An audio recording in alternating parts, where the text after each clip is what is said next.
Bom dia. Tá saindo? Tá. Bom dia a todos. Nós vamos conversar um pouco essa manhã sobre essa passagem, Eu sou o caminho, a verdade e a vida, que foi proferida por nosso Senhor Jesus Cristo no Sermão do Cenáculo. Só que nós vamos fazer algumas reflexões, porque essas passagens, elas sempre têm muita coisa para a gente falar. Então, nós vamos tecer algumas reflexões, deixar as reflexões para vocês levarem para casa e desenvolver cada vez mais dentro do coração de vocês. Como eu disse, foi o último sermão de nosso Senhor Jesus Cristo, foi o Sermão do Cenáculo, que foi narrado tão somente por João, o evangelista. Cenáculo, né, é a sala onde o nosso Senhor Jesus Cristo reuniu seus discípulos para uma última ceia e tratou de diversos assuntos importantes, dirigidos para todos os seus trabalhadores, não só os discípulos, mas para todos nós que nos dispusermos também a trabalhar nessa seara, nesse trabalho do bem, nessa implantação do bem aqui, que simbolicamente vai dar para nós uma reflexão de que o pão, que é aquele que alimenta não só o corpo físico, mas esse pão a ele tem o simbolismo de alimentar também a alma, e, portanto, ele vai ter a representação da mesma doutrina, ou da mesma crença, dos mesmos objetivos. Estávamos todos ali reunidos com o mesmo objetivo, com a mesma crença, com a mesma intenção, ou quase todos, né? E o vinho vai representar as verdades espirituais, que nós somos espíritos, tendo uma experiência na vida, na dimensão material. Mas nós não somos esse corpo, nós somos espíritos imortais.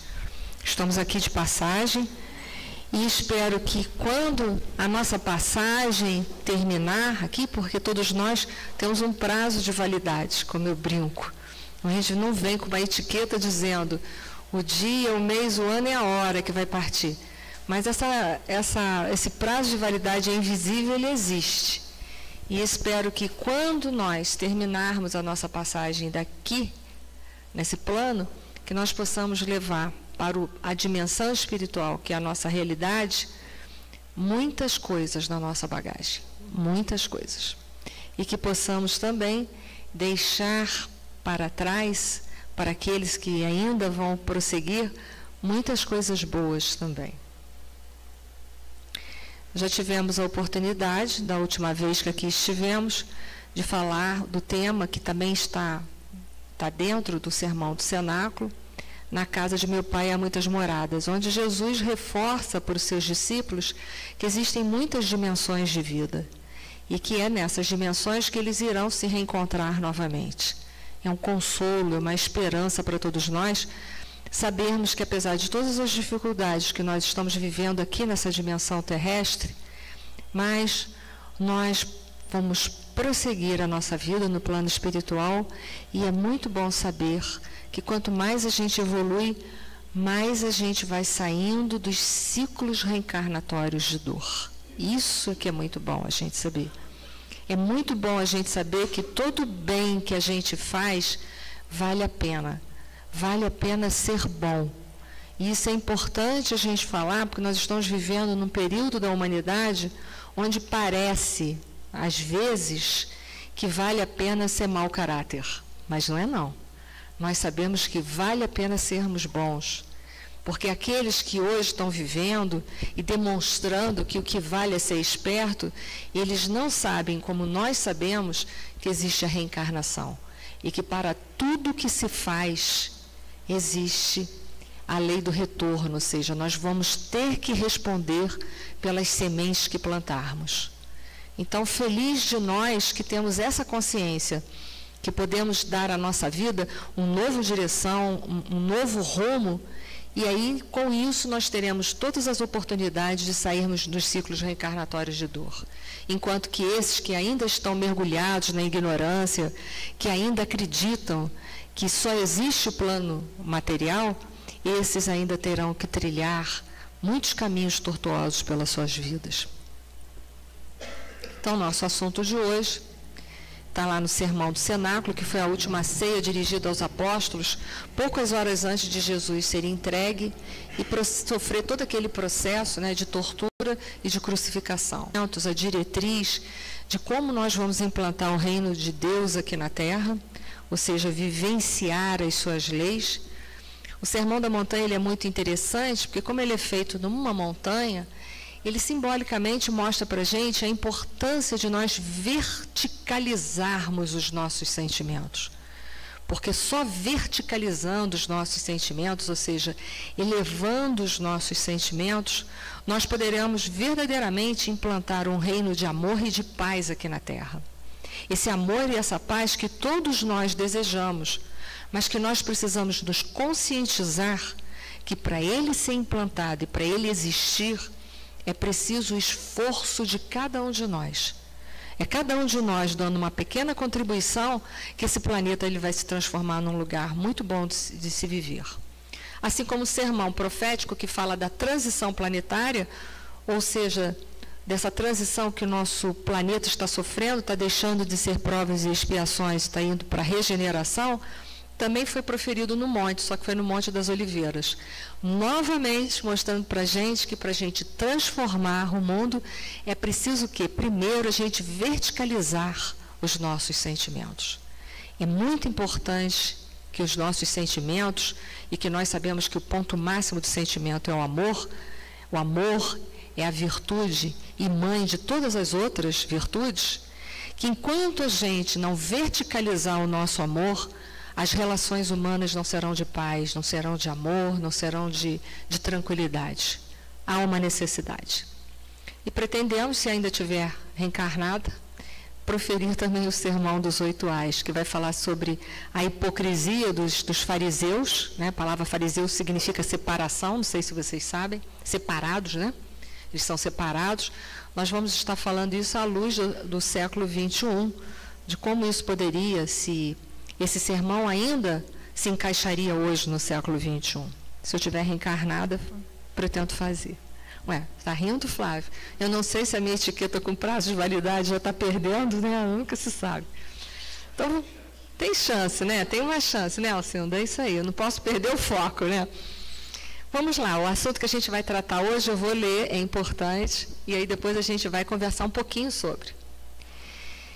E se eu for e vos preparar o lugar, virei outra vez e vos levarei para mim mesmo, para que onde eu estiver, estejai vós também.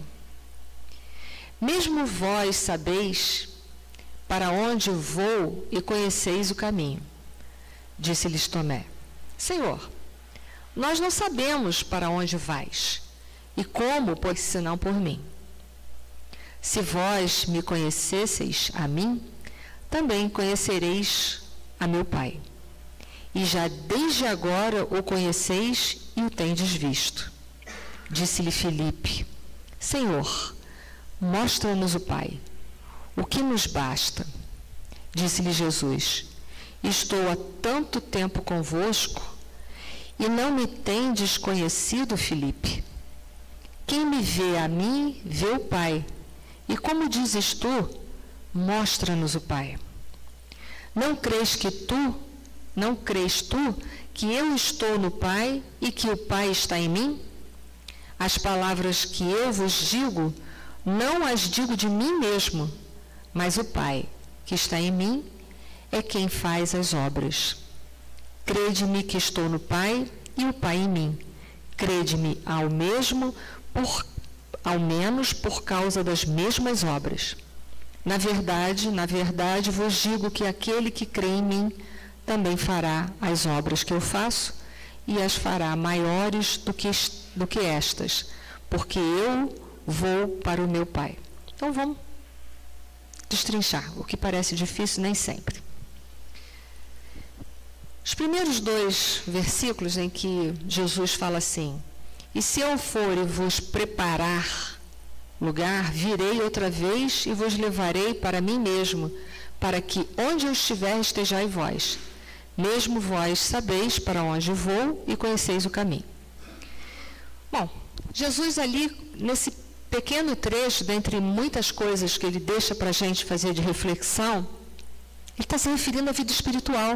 Por isso que minutos antes, ele fala que na casa do pai dele havia muitas moradas, havia muitas dimensões de vida. Ou seja, ele reforça novamente o conceito de que a vida não termina com a desagregação celular, com a morte física. A vida prossegue para muito além. E que é lá, na vida espiritual, que ele estaria aguardando a todos eles com muito amor, com muito carinho, que ele já tinha preparado tudo isso para todos nós. Estaria aguardando lá para recebê-los e, posteriormente, para que eles se preparassem e novamente voltassem para dar prosseguimento à sua obra, ou seja, dar prosseguimento a tudo aquilo que nosso Senhor Jesus Cristo disse, mas que nós, naquele instante, não estávamos amadurecidos o suficiente para nós podermos compreender. Até porque nós sabemos que muita luz, ela cega. Então, nós não estávamos ainda, a humanidade terrestre não estava preparada para toda aquela bagagem de informação. A gente vê nesse texto que a gente acabou de ler, nessa passagem, que até eles tinham dúvida das coisas que Jesus falava, eles não tinham uma compreensão absoluta. Que Jesus falava, eu já falei do Pai, já mostrei como encontrar o caminho. E eles ainda não tinham percebido isso com profundidade. Então, ele deixa para eles essa esperança, esse consolo de que ele está aguardando, existe vida após a morte. E que lá, na vida espiritual, todos seriam preparados para o retorno, porque posteriormente nós receberíamos na Terra, esse posteriormente que eu falo, já é 1857, o Consolador prometido, quer dizer, quase 2000 anos depois, nós iríamos receber o Consolador prometido, que nós sabemos que é a terceira revelação, que é a doutrina dos Espíritos, que viria aclarar mais e mais os ensinamentos de nosso Senhor Jesus Cristo. Viria trazer mais uma luz, ou seja, iria ampliar a nossa visão e aprofundar a nossa visão de todos os ensinamentos deixados por nosso Senhor Jesus Cristo, que é o que a doutrina dos Espíritos faz, o que a gente mostrou também na última palestra que a gente falou, há muitas moradas na casa de meu pai. O que fez a doutrina? Mostrar que os planetas têm prosseguimento de vida, que existem as dimensões espirituais, que existem muitas dimensões. Então, posteriormente, a doutrina espírita viria trazer esclarecimentos que naquela época, nós que estávamos por lá ainda, com certeza, a gente não tinha capacidade de entender com profundidade. E aí Tomé faz a grande questionamento, questiona nosso Senhor Jesus Cristo. Senhor, nós não sabemos para onde vais. E como podemos saber o caminho? Quer dizer, Jesus tinha acabado de falar, há muitas moradas na casa do meu pai, e Tomé faz essa pergunta, olha aí, eu não sei para onde que você vai. E aí Jesus responde, eu sou o caminho e a verdade e a vida. Ninguém vem ao Pai senão por mim. E aí a gente vai agora se fixar nessa passagem aqui. Eu sou o caminho, a verdade e a vida, porque é para lá que nós vamos poder novamente, ou seja, novamente eu não digo, mas é nessa direção e nesse sentido que nós vamos conseguir fazer a nossa comunhão definitiva com Deus.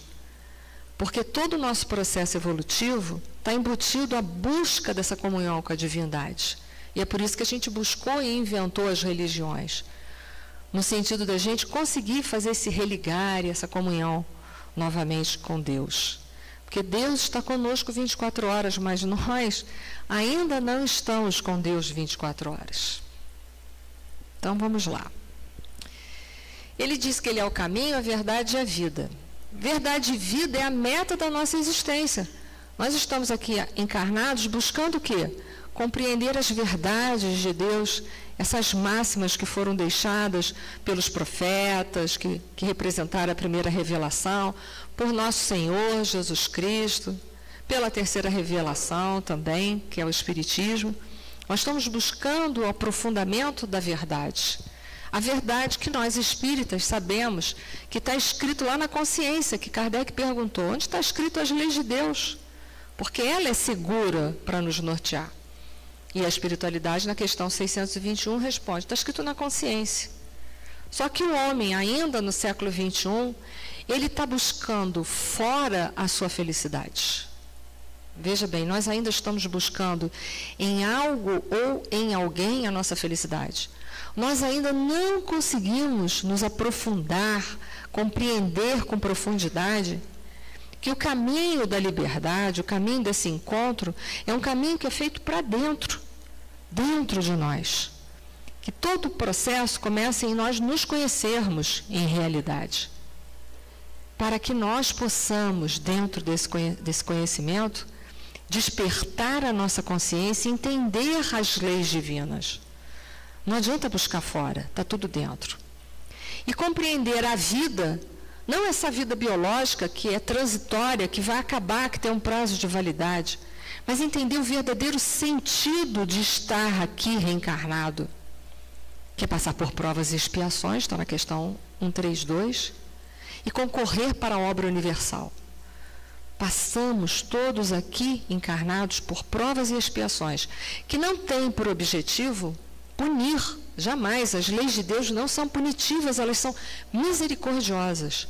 As provas e expiações que eu estou vivendo, elas têm por finalidade me promover, fazer com que eu cresça, fazer com que eu cresça no sentido principalmente o quê? Vertical, que é o que está faltando na humanidade. A humanidade está muito desenvolvida no sentido horizontal, que é um sentido intelectual. Temos muita inteligência hoje, temos muita tecnologia, temos muitas coisas, mas o homem ainda não está suficientemente desenvolvido no sentido vertical. Então, o sentido maior da vida, eu vir aqui e desenvolver todo o meu potencial de amor, enxergar verdadeiramente o outro como sendo meu próximo, meu irmão de caminhada. É bem verdade que alguns irmãos de caminhada dão trabalho, às vezes, para a gente danado. Mas a gente tem que seguir firme, não pode perder o foco, né, Flávio? Então, ele entendeu. Então, o objetivo nosso aqui é entender essa verdade e a vida, é a nossa meta. Mas o caminho é o meio.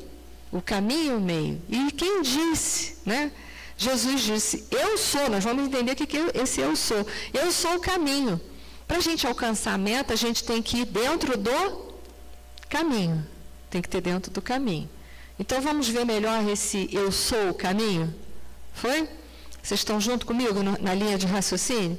Que a gente aqui só tem uns 50 minutos para falar de um assunto que daria muito mais reflexões. Eu. Vamos lá. Quem é esse eu aí? Eu sou o caminho. Nós vamos encontrar algumas interpretações dessa passagem dizendo que o eu é Jesus, que Jesus é o caminho. Ótimo, nós não estamos discordando disso, até porque quem é o nosso modelo guia? Jesus. E Jesus disse também nessa passagem que aquele que compreendesse as suas palavras, compreenderia também o Pai. O que ele vinha fazer aqui era a obra, ele vinha dar prosseguimento na obra do Pai, que a obra era do Pai. Ele era em outras palavras, ele estava dizendo que ele era um mero trabalhador. E aí eu fico pensando, Jesus era mero trabalhador, eu não sei nem onde eu me coloco nisso, né? Aí o Chico fala que ele era a pulga do cavalo, né? Eu já não sei nem mais se eu estou na pulga. Eu acho que eu sou o bichinho que está dentro da pulga, né? Mas vamos lá, a gente está dando a nossa contribuição. Alguns dizem que esse eu representa a busca do homem pelo seu eu maior ou seu self, que isso está muito bem explanado na série psicológica da Joana de Ângeles, que a nossa casa também tem um dia reservado, que é quinta-feira, ao estudo da série psicológica da Joana de Ângeles. Mas já vou antecipando para vocês que seguindo uma coisa ou outra vai dar todas as duas no mesmo lugar. Então, nós vamos seguir o caminho de Jesus e nós vamos ver que o que Jesus vai fazer pela gente, elevar a nossa consciência a esse self, a esse desenvolvimento de uma consciência maior, uma consciência desapegada do orgulho e do egoísmo. O que significa, em termos muito simplistas, significa isso. Ok? Foi para todos?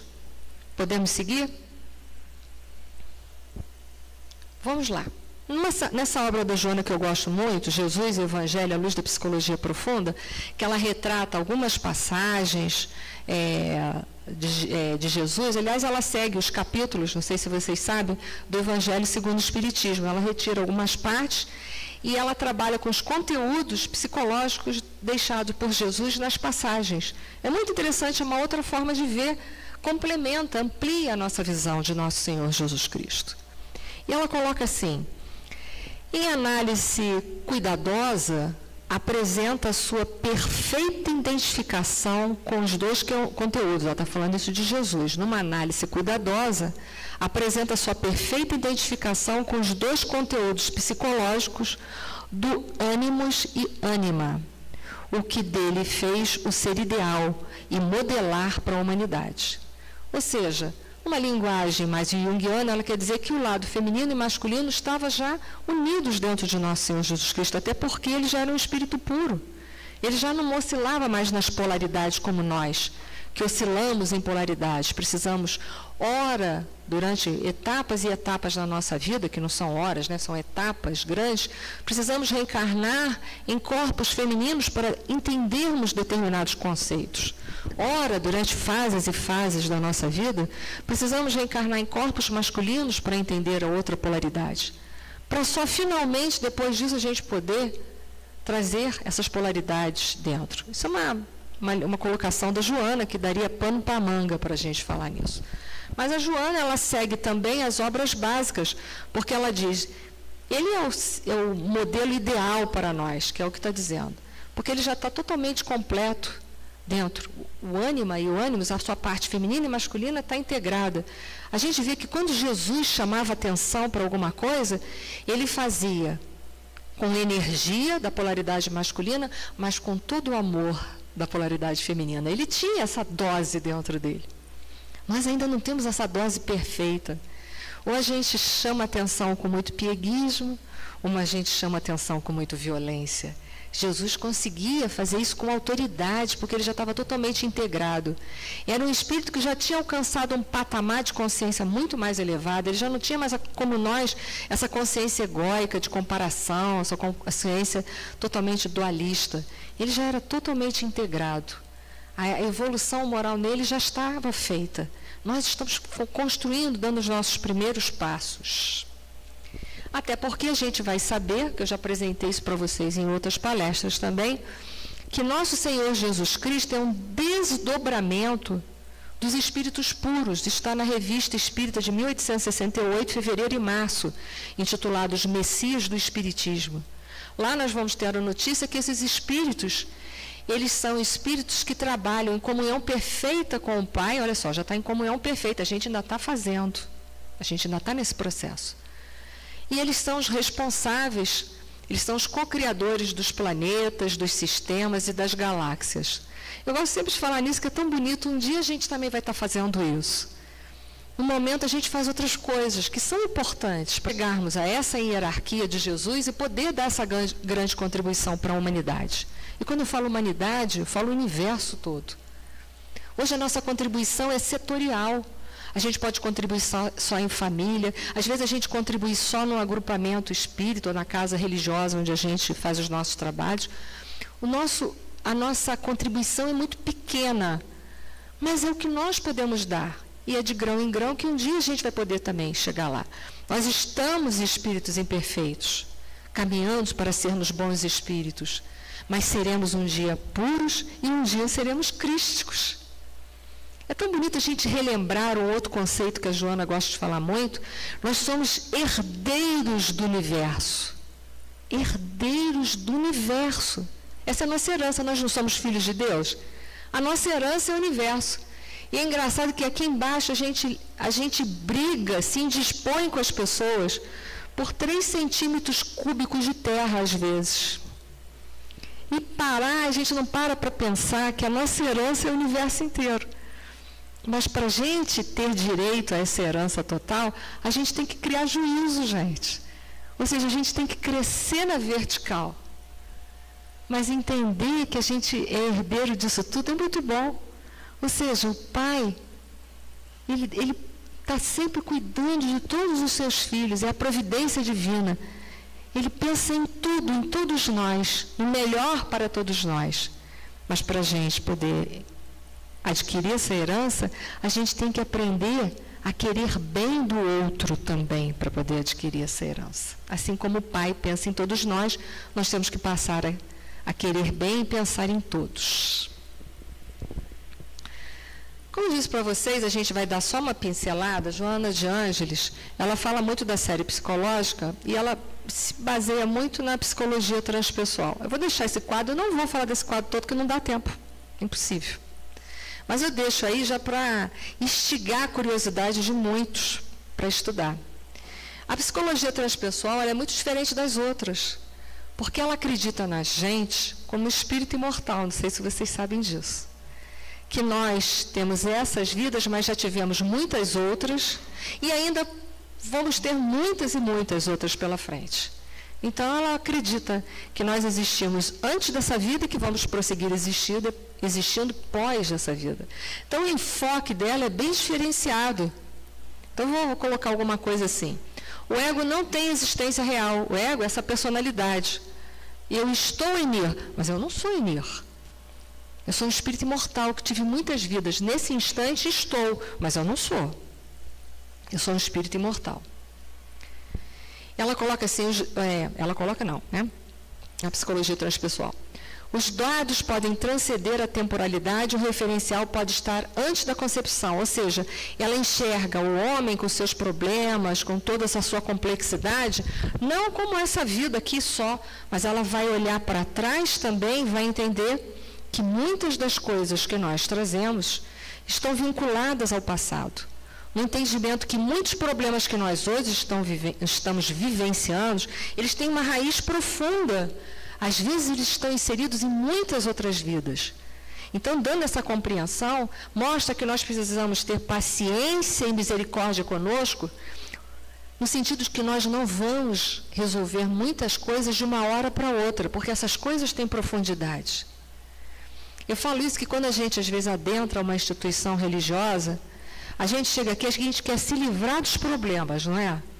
Me livra de todos os meus problemas de família, de todos os meus problemas de saúde. Mas você tem noção de quanto esses problemas, a raiz deles, desde que vidas que eles caminham com você, que você vem plantando espinho para colher cardos? Então, para a gente começar a despertar que muitas coisas a gente começa a resolver nessa vida para terminar em sei lá quanto. Porque tem raízes profundas. Mostrar para vocês que a gente tem que sair desse imediatismo que essa sociedade moderna está tentando colocar na nossa cabeça. Que a gente quer ficar bom ontem, que a gente quer resolver nossos problemas ontem. Mas as coisas precisam de tempo e de perseverança para ser equacionado. Vou pular algumas coisas, né? Conceito de vida infinita, visão cósmica da realidade, porque nós somos vistos como um ser espiritual. O ego pode sobreviver à morte física, mas isso aqui é muito interessante, né? O objetivo terapêutico é adequar o ego às verdades do espírito imortal, que é a consciência, o self. Ou seja, dar um sentido moralizador para os nossos sentimentos. Não vai dar tempo de falar muito sobre isso, mas só para a gente focar que isso seria esse o objetivo. Ele visa a desenvolver dentro do homem o seu potencial moralizador, que é o que a gente precisa. Porque quando a gente centraliza só no ego, a gente passa a vivenciar aquela síndrome de Gabriela. Vocês conhecem? Eu nasci assim, e você assim, sou mesmo assim. É tipo o que vale dizer para o outro assim, me aguenta imperfeito do jeito que eu sou, porque eu não vou mudar mesmo. Né? Não, a psicologia transpessoal mostra para você que você pode transcender e deve transcender tudo isso. Porque se você nasceu assim, você não é assim. Você só é assim se você gostar de ser assim. Nós gostamos dos nossos vícios? Eu não vou nem olhar para vocês. Sabe por quê? Eu vou olhar para baixo, beber água e vou responder para vocês, eu vou fazer uma pergunta para vocês. Vocês têm alguma coisa dentro da casa de vocês, um enfeite, um bibelô, que vocês odeiam? Odeiam com todas as letras garrafais? Não, vocês já deram um jeitinho de sumir com eles. Ou botar eles, se vocês tiverem que deixar porque é de família, num lugar onde vocês possam ver ele o mínimo possível, não é? Por quê? Porque tudo que é ruim a gente não quer perto da gente. Não é assim? É ou não? Então, se a gente ainda está com os nossos defeitos, eu tenho essa má notícia para dar para vocês. Preciso falar o resto não, né? Precisa? Precisa. Não brinca. Nós gostamos dos nossos defeitos. Porque se nós não gostássemos dele, de verdade, a gente já tinha, ó. Eu sei que eu fui dura, mas isso é uma realidade. Nós ainda gostamos dos nossos defeitos. Porque a hora que nós não gostarmos mais deles, a gente tira eles de lá, como a gente vai tirar o bibelô que está nos incomodando. Mas é que vale dizer que a gente também não tira, porque muitas vezes a gente não sabe como tirar ainda, ou também, muitas vezes, a gente ainda não viu eles o suficiente. Mas vamos seguir. Esse eu que a gente já viu, que tanto faz se a gente vai seguir o Mestre Jesus, porque ele é, em verdade, o nosso modelo e guia. E se nós seguirmos os caminhos de Jesus, se nós seguirmos as trilhas do Mestre Jesus, nós vamos, em verdade, conseguir nos despojar dos nossos defeitos. Porque nos ensinamentos de Jesus tem todos os requisitos que são necessários para nós conseguirmos nos desfazer, nos transformar e transmutar nossos vícios. E alcançar essa consciência maior, essa consciência que está já em comunhão com a divindade. Então, se a gente seguir o caminho de Jesus, nós vamos conseguir sair dessa consciência egóica e caminhar rumo a essa consciência que a Joana de Ângeles chama de self, que é um linguajar junguiano, né? Mas o self também pode ser dito como um eu maior. Ou seja, nós vamos conseguir nos despojar do nosso orgulho, do nosso egoísmo e conseguirmos vivenciar dentro da humanidade uma fraternidade, um amor, um respeito, o dever. Mas dando uma pincelada, que é importante a gente falar sobre isso, porque nós temos que começar a trabalhar a nossa consciência egóica, então não dá para deixar de falar nela de vez em quando, ainda que a gente só pincelar isso em palestra. Mas é um linguajar que a gente tem que começar a se familiarizar para a gente entender e se despojar dessa consciência. A nossa consciência egóica é uma consciência de comparação. Aliás, a nossa consciência, ela nasce pela comparação. Quando a gente consegue comparar, quando a gente consegue entender que eu sou eu, ele é ele, eu sou eu, vocês é vocês, nasceu a consciência. Até então, não existia consciência. A consciência nasce justamente dessa avaliação dos contrastes. A gente entende o valor de ser bom, por quê? Porque já sofremos com o mal dos outros. Ou até mesmo já estamos sofrendo com o próprio mal que habita dentro de nós. Se nós conhecêssemos só o bem, nós jamais entenderíamos o contrário. Se nós compreendêssemos só as trevas, a gente não ia saber que existe a luz, não ia dar valor à luz. Então, a nossa consciência, ela nasce dessa comparação, dessa distinção. Ela é importante quando essa consciência nasce, ela é de suma importância. Só que ela nasce dessa forma, comparativa. Toda a nossa compreensão da vida, dos conceitos, da ciência, dos conhecimentos é por comparação, é por análise. Nós analisamos tudo para conhecer as coisas. Aliás, a nossa ciência, ela dicotomiza tudo, separa tudo, não é verdade? A nossa ciência oficial, a nossa formação acadêmica é aprender tudo separado. Quer ver, eu vou dar um exemplo de como a gente aprende as coisas tudo separado. Quando a gente é alfabetizado, primeiro é apresentado para a gente as letras. As professoras aqui que me perdoem a singularidade das comparações. Mas é apresentado primeiro as vogais, não é isso, professoras? Nós já teve uma ali que falou que é. Aí a gente aprende as vogais, A, E, I, O, U, e depois, mais tarde, a gente vai aprender as consoantes, vai aprender as sílabas, as palavras, e finalmente depois vai fazer o quê? Hein? As frases inteiras. E depois os textos. E aí sim a gente está alfabetizado. Funcionalmente. Ou pelo menos era o que se pretendia. Porque existe muito analfabeto funcional por aí. O que é analfabeto funcional? Você lê um texto e não é capaz de interpretar. Então, olha só, nós partimos de tudo isso. Então, nós partimos da simplicidade para, posteriormente, alcançar a compreensão. O que é a compreensão? É a síntese, é o todo, o texto. Só que a nossa consciência, ela é assim, ela vai despertando por análise para um dia ela chegar na síntese. Nós ainda temos dificuldade. Essa nossa dinâmica do ego, que aprende tudo em comparação, aí a gente aprende a separar as coisas assim, certo e errado, não é assim? Só que isso dá uma confusão na nossa vivência muito grande. Porque entre o certo e errado, a gente passa a ser juiz. E o juiz, o triste, é o juiz da vida dos outros em muitos momentos. Ah, isso está certo, aquilo está errado. E aí começa a haver entre nós o quê? Conflitos, brigas, porque a gente não consegue ultrapassar as comparações. A gente não consegue entender, por exemplo, que discordar não precisa chegar à discórdia, precisa? Não.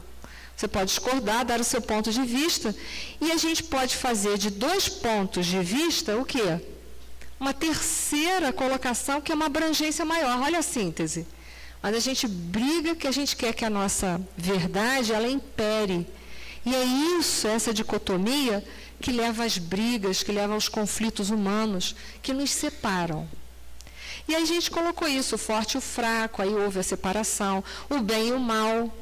Mas com a doutrina dos espíritos nós demos um passo a mais. Porque o mal existe? Não. O mal foi criado por quem? Por quem? Por nós. Ele só tem a vida que nós dermos a ele. E mais ainda, nós temos que temer só um mal. Vocês sabem qual é o mal que nós temos que temer? O único. O único que está dentro de nós. Porque esse nos faz mal mesmo. Porque o mal dos outros podem não nos fazer mal. Um exemplo? Vamos supor que eu emita, vou fazer um bode expiatório agora. Eu emito um pensamento maléfico para a Terezinha que está sentada ali. Se ela está orando, pensando no bem ao próximo, o que vai acontecer com o meu pensamento ruim que eu mandei para ela? Vai bater e vai voltar para o dono, que sou eu. E aí vai fazer mal só a quem? Por isso que o mal que nós temos que temer é o que está dentro de nós. Porque o que está no outro, só ele vai poder retirar. E ele vai poder retirar a partir do momento em que ele encontrar parâmetros na sociedade. Diferenças. O que é diferença? Se uma pessoa só anda no caminho do mal e ela encontra agora uma pessoa que está no caminho do bem, ela agora tem a oportunidade de escolher. Olha que interessante. Que até então, para ela, a única verdade era a violência, era o mal. Mas agora ela conhece alguém que faz uma coisa diferente dela. Diferente do mal. Por isso nós podemos concorrer para a obra universal. Lembra que eu falei o objetivo da gente estar encarnado aqui? É passar por provas e expiações e concorrer para o bem da humanidade? Nós podemos fazer a diferença na sociedade construindo e semeando o bem. Mas essa nossa consciência egóica, ela separa as coisas inicialmente, é importante. O problema é que ela permanece com as coisas separadas. E aí ela vai criar um outro mecanismo de proteção, que é uma proteção instintiva, de luta ou fuga. Nós ainda somos muito assim em muitos momentos da nossa vida. Quando a gente está diante de uma coisa que nos faz mal, ou de uma pessoa, por exemplo, que nos faz mal, a gente luta se a gente achar que ela é menos poderosa, não é assim? E se a gente achar que ela é muito poderosa, o que a gente faz? Foge. A gente é igual o bichinho lá na selva, o leão. Ele vai atacar o outro animal se ele julgar que o outro é menor e mais fraco do que ele. E se for mais forte, o que o leão vai fazer? Vai fugir. Então, essa consciência egóica também, ela ainda está embutida esse processo. Isso é muito ruim, porque diante das lutas da nossa vida, entenda, adianta a gente fugir dos problemas que a gente tem? Porque o que é meu não vai bater na porta de vocês, vai? Não. Adianta eu lutar com violência, violência não aceitar, brigar, esbravejar, dizer que eu não mereço, bater o pé, porque que Deus está fazendo isso comigo? Adianta? Não. O que adianta eu fazer?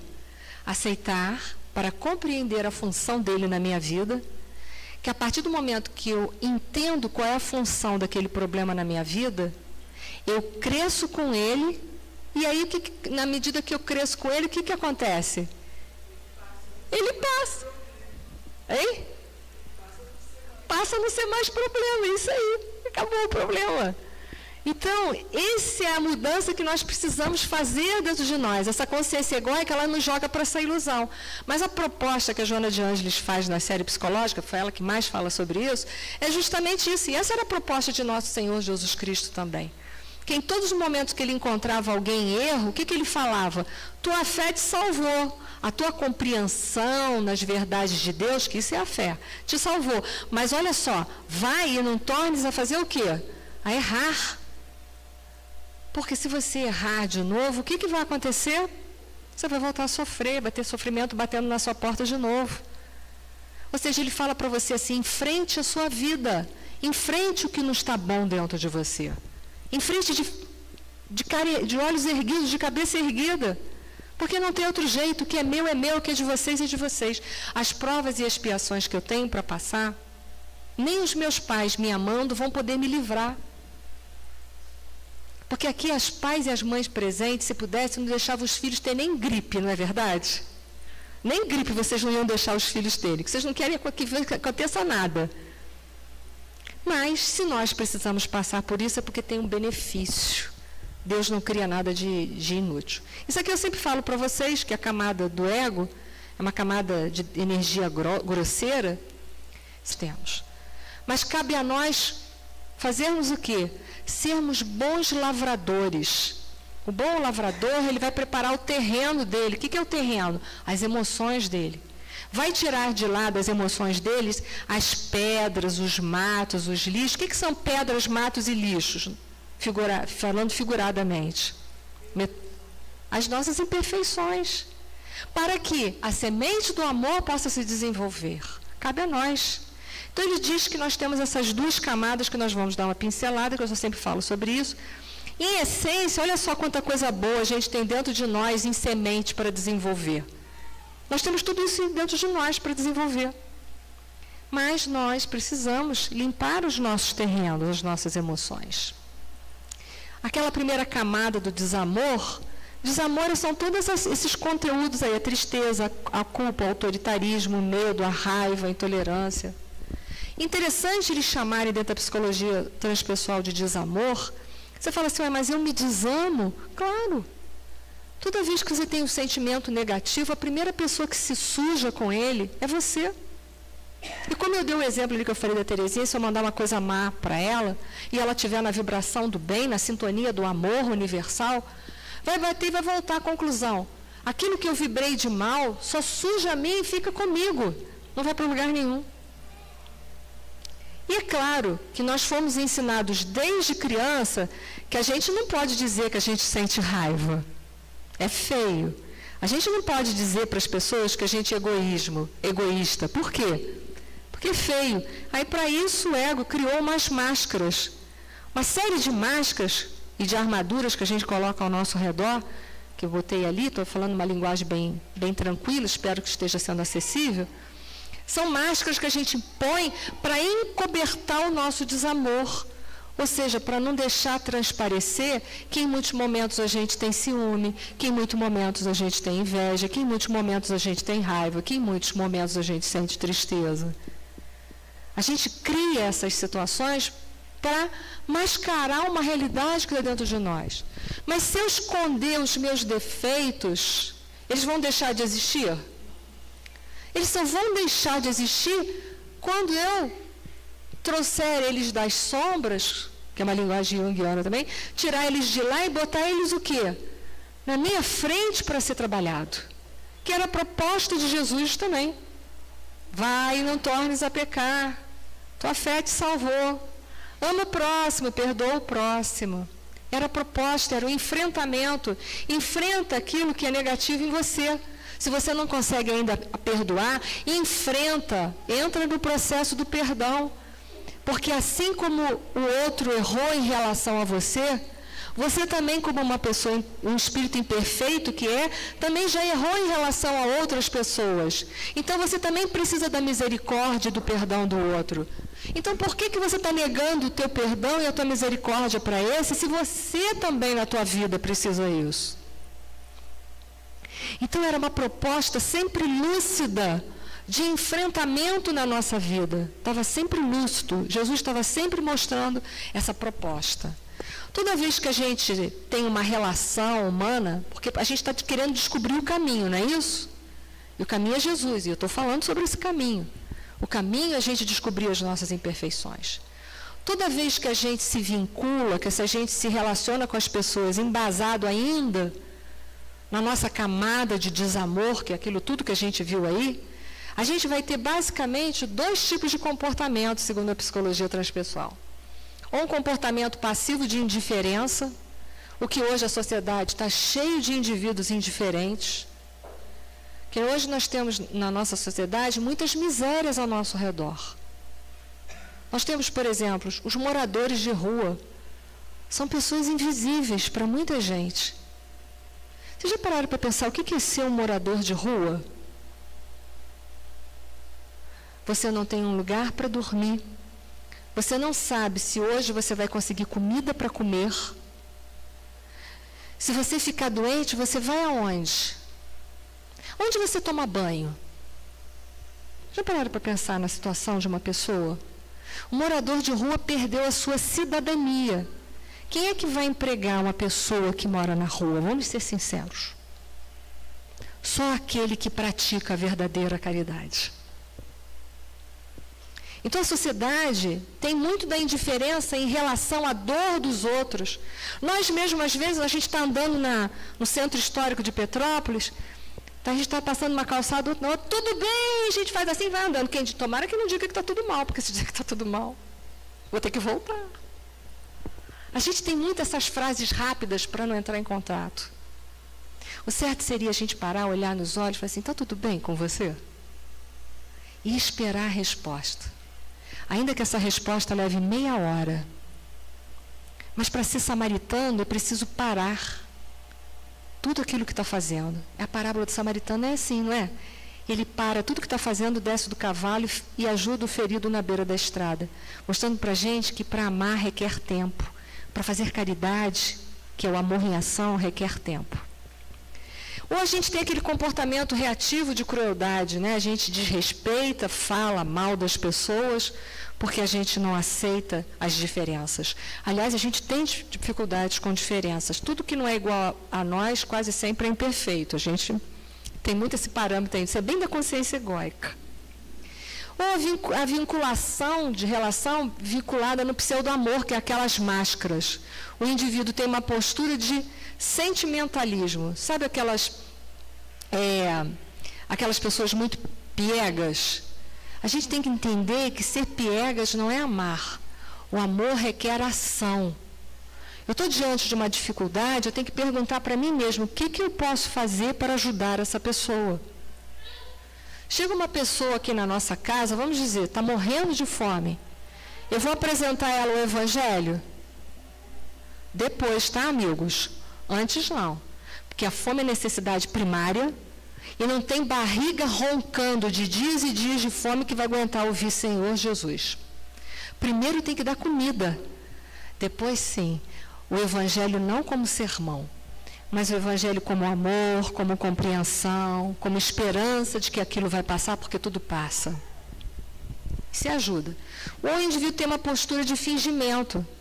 Ele finge que ele está interessado no outro, na dor do outro, mas o que ele quer tirar é uma vantagem qualquer. O mundo está assim, de pessoas tentando tirar vantagens. Por quê? Porque quando a gente quer tirar vantagem, a gente ainda não vê no outro um irmão. O outro é um inimigo em potencial. Quando a gente trabalha com vantagens, a gente não entende que nós temos que trabalhar com sentimento de cooperação, nada de competição. Porque o outro não é meu inimigo, tem lugar no mundo para todo mundo. Na minha profissão, tem lugar para outros profissionais iguais a mim. Qual é o problema? E que bom, tomara que tenha gente melhor até, porque vai me incentivar a ser melhor, vai me ajudar a ser melhor. Que bom, isso não é uma ameaça.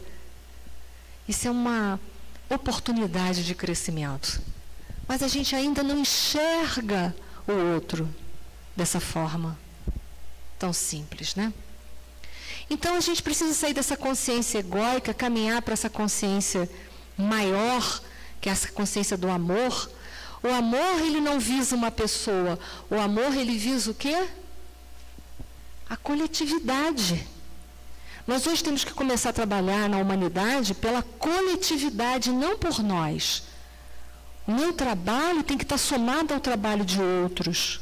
E que bom, porque o outro não é meu inimigo, ele me completa naquilo que eu não tenho. Uns falam bem A, outros falam bem B. Se eu unir A com B, eu vou ter C, D, E, F, vou ter o alfabeto todo. E aí a gente vai ter uma comunidade melhor, cheia de serviços melhores, de pessoas amadurecidas, mais preparadas para a vida. Mas para isso a gente tem que estar unidos. Isso é a síntese, né? Estou falando uma outra linguagem para tentar buscar. Na consciência egóica, ela sempre joga a gente para as polaridades, para os extremos da nossa vida. Teria que escolher um para falar. Qual do que vocês querem que eu escolha um para falar aí? Escolha um fácil, hein? Para não dificultar a minha vida. Qual deles que vocês querem que eu fale? Submissão, autonomia, dominação, alegria, felicidade, tristeza. Alegria? Alegria e tristeza é duas faces da mesma moeda. Não sei se vocês sabem disso. Porque alegria e tristeza são sentimentos passageiros, são emoções que passam. Eu estou alegre agora, por exemplo, porque eu ganhei uma barra de chocolate, que eu gosto tanto. Que ótimo, uma barra de chocolate amargo. Acabei de comer a barra de chocolate amargo. Acabou. E aí? Estou triste de novo. Que acabou a barra de chocolate. Só tem um jeito, eu comer de novo até ficar obesa. Né? Ou então eu não quero ficar obesa, o que eu vou fazer? Vou arranjar outra coisa. Então eu quero o último celular da geração lá, não sei o quê.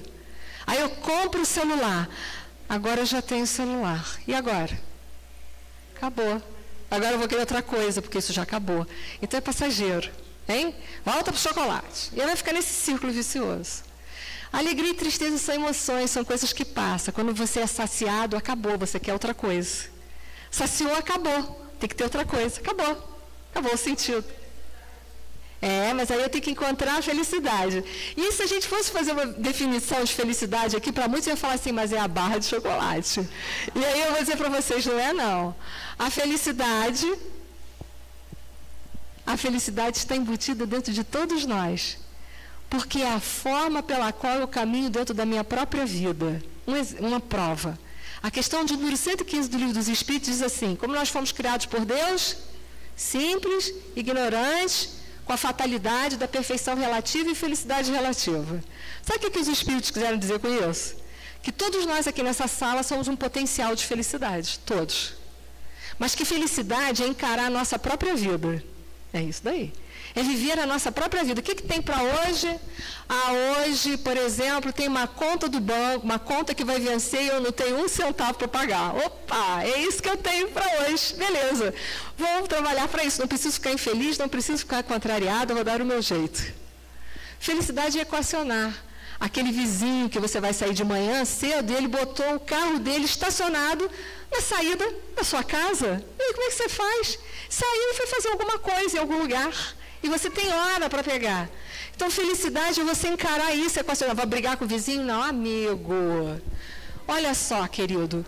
A lei de trânsito diz que você não pode deixar o meu carro. Olha só, estou atrasado, querido. Teria imenso prazer se você quer deixar na garagem da minha casa o carro. Mas não deixa mais, né? A felicidade é você saber viver a vida. É pegar aquela pessoa difícil que você convive, que te futuca desde a hora que você acorda até a hora que vai dormir, né, Flávio? Que toda vez que se encontra com você, dá uma futucada. E converter aquela pessoa chatinha, inconveniente, num irmão verdadeiro. Entender que ele está a caminho. Ele não sabe tudo como você também não. Ele não tem tudo, você também não. Ele não tem ainda amor suficiente, você também não. É isso. Isso é felicidade. Felicidade é você viver a sua própria vida, ser feliz com aquilo que você tem. Mas eu tenho um carro ferrado que está caindo para-choque. Beleza, você ser feliz com isso. Feliz com aquela saúde precária que você tem que tomar às vezes 18, 20 comprimidos ao dia. Mas é isso que você tem. Seja feliz, sorria. Isso é felicidade. Essa é a felicidade. Não adianta comer chocolate. Por isso Jesus, que é o nosso modelo e guia, é o caminho, a verdade e a vida. Lá nos ensinamentos de nosso Senhor Jesus Cristo, tem tudo que nós precisamos para equacionar a nossa vida, equacionar os problemas que estão inseridos na nossa vida, restituir a nossa saúde, ainda no entendimento que restituir a saúde não significa ficar curado da moléstia, mas entender às vezes viver bem com ela. Nosso Senhor Jesus Cristo tem tudo para a nossa felicidade. Ele deixou tudo isso há mais de 2000 anos. E se nós quisermos, verdadeiramente, construirmos uma realidade na nossa vida, só tem um jeito. Seguir o Jesus, que é o caminho, que é a verdade e que é a vida. Muito obrigado pela paciência de vocês.